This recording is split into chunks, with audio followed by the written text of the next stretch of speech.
Ngimday ban ngausi palat namar bangi bakla haga jingim. Ngi bakla namar ngim long ki ba adkar bat ki ba pikir. Bat teng ngi babe haga jingim.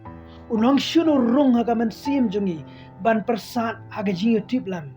Bashisen bangi la bakla kebambut lakot.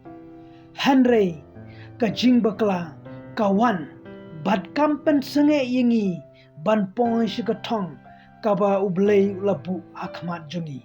What I lat iga jing bakla kaba tang chisin arsin kan pen senge yepi ban pong shikatong.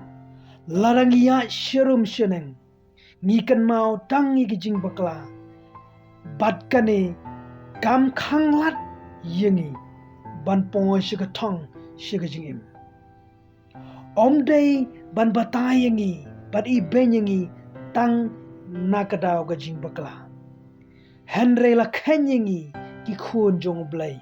Don jing bakla jingle palat yekaba ublay umla ban map.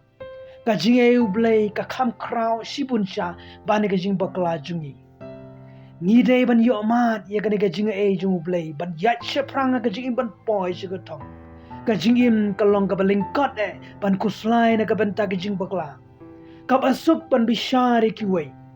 Ban keren ni ka jing bakla jong kiway.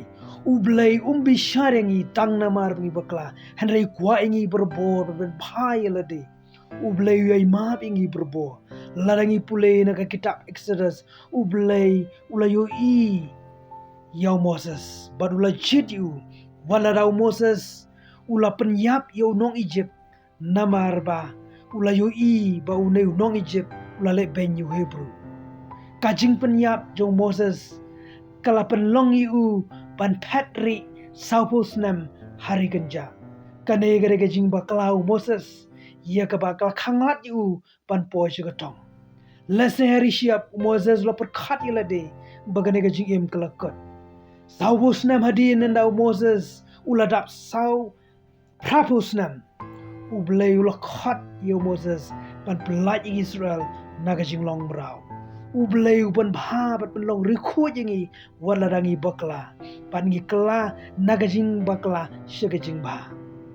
Ublay ulakhat jingi ban long ki basngeuret. Naga jing top khut lakhat yo Moses ba ulong basngeuret bat ubaya syatam.